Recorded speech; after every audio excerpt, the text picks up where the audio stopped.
Hello guys, welcome to explain. आज हम explain करने वाले हैं the legend of Jade Sword का 9th एपिसोड की शुरुआत में हमें उन तीनों को दिखाया जाता है। स्नेक कहती है जिन थैंक्स मुझे बचाने के लिए, पर सच्चाई ये है कि मैं तुम्हें अपना मास्टर नहीं मानती हूँ। जिन कहता है क्या मतलब है तुम्हारा, मैंने कब कहा कि मैं तुम्हारा मास्टर बनूंगा। वो अंकल को कहता है कि क्या आप इमेजिन कर सकते हैं कि मैं एक स्नेक को पेट बनाऊंगा। वो लड़की कहती है मैं एक स्पिरिट बीस्ट हूँ, ना कि स्नेक। जिन कहता है कुछ भी हो सब सेम ही होता है, मैंने वही किया जो मुझे करना चाहिए था, क्योंकि आयरन वुड जैन एक खतरनाक आदमी था। और रही बात तुम्हें बचाने की, तो वो एक एक्सीडेंट। उस लड़की को बहुत गुस्सा आ रहा होता है। वो कहती है तुम्हारा रास्ता और मेरा रास्ता बहुत अलग है, हमें अपने अपने रास्ते पे चले जाना चाहिए। वो दोनों वहाँ से चले जाते हैं। सीन चेंज होता है। जिन और अंकल वाइट और उनकी वर्कर उनके साथ जा रही होती हैं, तभी पीछे से स्नेक स्प्लिट आ जाती है। जिन कहता है क्या तुमने अभी तक डिसाइड नहीं किया। वो लड़की कहती है मैं तुमसे बड़ा बदतमीज आदमी आज तक नहीं देखा, पर मैं एक रियल स्नेक हूँ।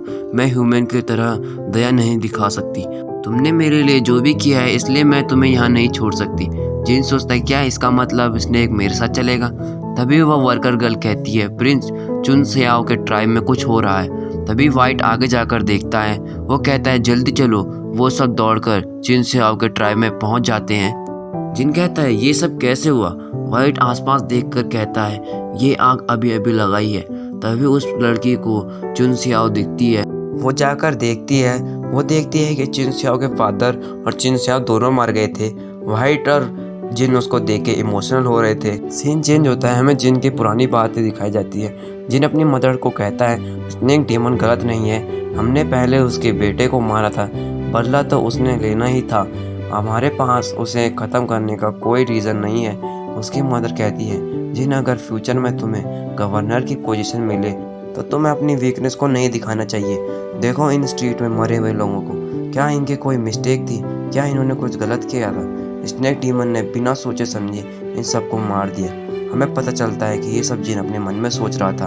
फिर जिन हंसता है। जिन चिन सियाओ को उठाकर कहता है कि स्नेक तुमने कहा था कि तुम्हारे ऊपर मेरा एहसान है और तुम उसे चुकाना चाहती हो। वो कहती है हाँ। जिन कहता है यही चांस है, तुम इस एरिया को अच्छे से जानती हो। चिन सियाओ के रेस्ट के लिए एक अच्छी सी जगह ढूंढो। सीन चेंज होता है। वो लोग चिन सियाओ के टोम के पास होते हैं। मिस्टर वाइट कहते हैं हम दुनिया के किसी भी कोने में क्यों ना चले जाएं, हमें वहाँ के लॉज मानने पड़ेंगे अगर हम उन्हें चेंज भी नहीं कर सकते। जिन कहता है ऐसा नहीं है अंकल। जिन कहता है अंकल वाइट ऐसा नहीं है, हमें एक आदमी की तरह इस दुनिया में उठना है। अंकल वाइट कहते हैं कि हम इस सागर में पानी की बूंद के अलावा और कुछ नहीं है। वो आगे कहते हैं हमारी भी कोई सीमाएं हैं, हम उनसे आगे नहीं जा सकते, चाहे हमें क्यों ना पता हो कि इस रास्ते पे क्या है। बट हमें अपने करीबियों को अपने पास ही रखना चाहिए और जो बात हमारे काम की है उसे ही हमें अपने पास रखना चाहिए। और कितने काम किए हैं वो भी देखना चाहिए। ये बहुत पेनफुल होगा, पर हमें अपने सीमाओं को तोड़कर अपने से बड़े ताकतवर फोर्सेस को हराना पड़े। जरूरी नहीं है कि यही अंत हो। कहता है मुझे कोई फर्क नहीं पड़ता, चाहे कोई मेरे से कितना ही ताकतवर क्यों ना, मैं भी उसके जितना ताकतवर होकर उसे हरा सकता हूँ। जिन कहता है अभी कुछ खत्म नहीं हुआ है, हम अभी भी लोगों को प्रोटेक्ट करेंगे। अंकल वाइट कहते हैं तुम्हें स्ट्रॉन्गेस्ट इंडिविजुअल बनना पड़े। जिन कहता है स्ट्रॉन्गेस्ट इंडिविजुअल, अपने सारे पेन भूल के हमें इन इविल ऑरास को ढूंढना होगा। अंकल वाइट इस वक्त मुझे उसे अकेले ही चैलेंज करना चाहिए। जिन अंकल वाइट से पूछता है कि मेरे कितने % चांसेस होंगे कि मैं उससे जीत जाऊँ। अंकल वाइट कहते हैं 0।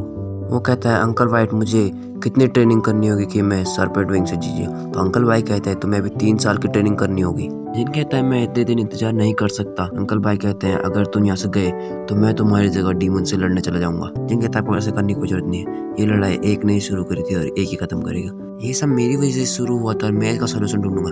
स्नेक बीच कहती है मेरे पास एक तरीका जिससे तुम्हें 3 साल ट्रेनिंग नहीं करनी पड़ेगी।